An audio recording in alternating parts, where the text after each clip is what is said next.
And he said to me, you know, the fans out there, they all know about Elvis the image. And you know as well as I do, the image and the real person are light years apart.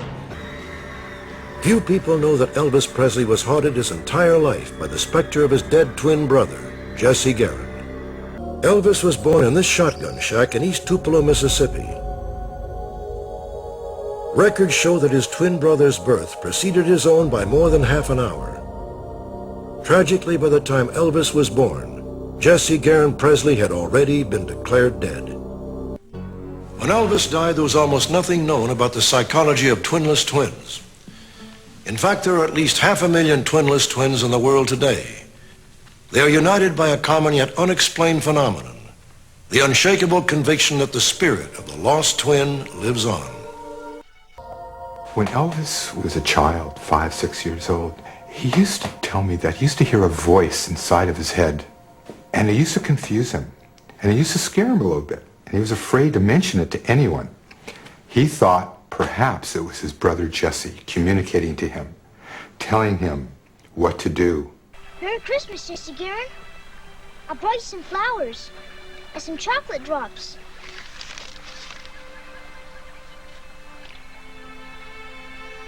It sure looks like it's gonna rain, don't it? Well, this really started something. I noticed we wound up at Self-Realization Fellowship. So it was those dichotomies from being Marlon Brando to, and the Wild Ones to Yogananda and Self-Realization Fellowship. And the weekends we would go up to Self-Realization Fellowship up in Mount Washington. I always loved that because it was very serene, very spiritual up there, and he liked to go and roam around, you know, and sit down by the trees, hang out there.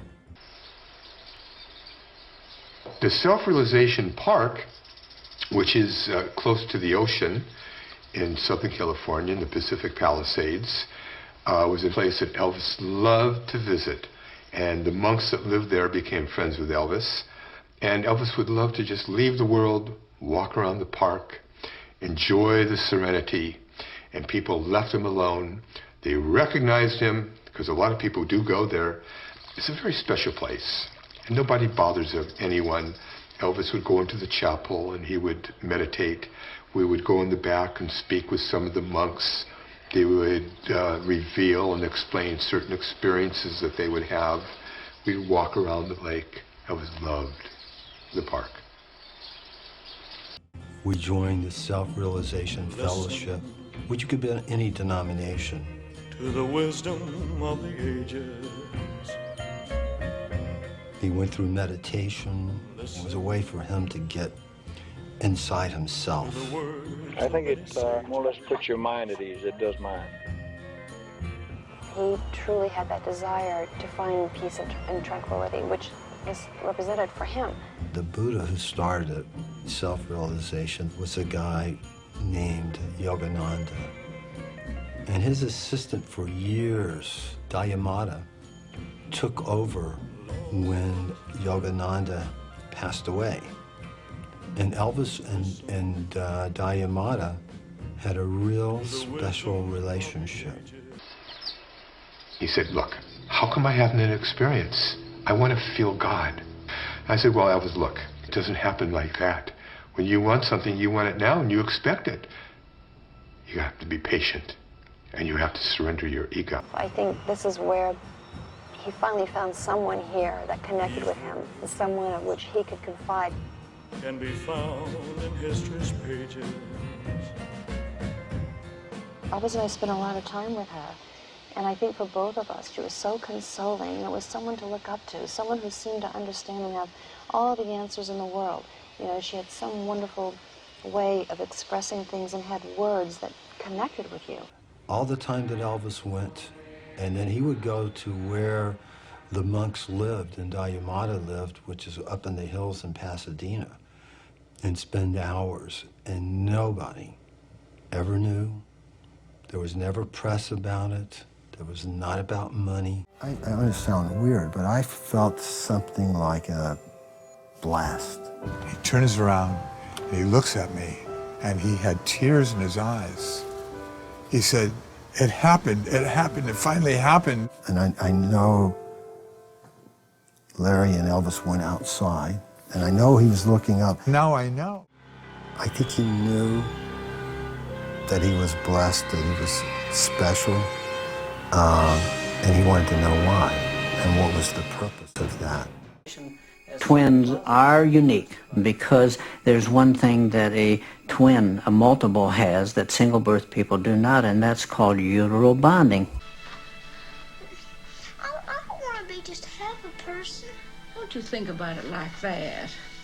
Come on, they say when one twin dies, well, then the other one grows up with all the strength and good sense for both. Of course, today with ultrasounds and studying behaviors in utero, we realize that they hug and what appears to be kissing and even perhaps slugging or pushing at each other. We understand and accept today that uteral bonding begins at the moment of conception. Many twinless twins, including Elvis, tend to become, shall we say, superstitious. How does one define the indefinable? Because that's exactly what it is, because when we touch upon essence, the life force, the energy, the unseen, the soul, you can't touch it, you can't smell it, but it's there. You know, Elvis was very intrigued with supernatural, you know. It's like he had a presence, you know. When I think about the supernatural. When I was a child, ladies and gentlemen, I was a dreamer. And I read comic books, and I was the hero of the comic book. I saw movies, and I was the hero in the movie. So every dream that I ever dreamed has come true 100 times. This one over here, you see these type of people who care, they're dedicated. You realize it is not possible that they might be building the kingdom of heaven. It's not too far-fetched from reality. I'd like to say that I learned a very early in life that without a song, the day would never end. Without a song, a man got a friend. Without a song, the world would never bend. Without a song. So I keep singing the song. And I thank you. I mean, it all came down to God for him. Won't you tell me where could I go to the Lord? I think he kind of looked at everything, trying to find something, but looked hard. He was always interested, you know, in kind of esoteric answers. He liked to talk about the higher meaning of life. He believed in reincarnation. He was real heavy into astral projection, where you could project your Far East, remember? Yeah, right, exactly. You could project your whole body somewhere else, you know, and you could stay there. And I was talking to him, and he just quit talking. I said, "You all right?" Never moved. And I said, "What are you doing?" No flinch, no nothing, you know. And I grabbed him, wait. And he said, "I just came back." And I said, "Where'd you go?" And I quit. I said, "Where'd you go?" He said, "I was across the street." I said, "I was just sitting right in the chair, for crying out loud. What do you mean you're across the street?" I was in an astral projection, and I just came back. And I got up and went in the kitchen, poured me a beer, and just walked out in the front yard and sat down. Man, it rattled me so bad. So what did this mean to Elvis's group and the guys who were very concerned about this guy, this hairdresser, bringing Elvis books, and they hang out together for a couple hours every day? What's going on? I'm sure if the tabloids or something would have got a hold of it, boy, they would have had a field day. This guy was a sophisticated thinker. The different ranges of which he went, you know, the different spheres of religion versus spirituality versus philosophies, and every type, every possibility. When Elvis got involved with anything, he didn't do it in a small way. He did it in a very big way. Somebody said that Elvis really never left his bedroom. Well, he didn't. Elvis would get on his airplane bedroom and go to a hotel bedroom, and would go from a hotel bedroom to his Graceland bedroom.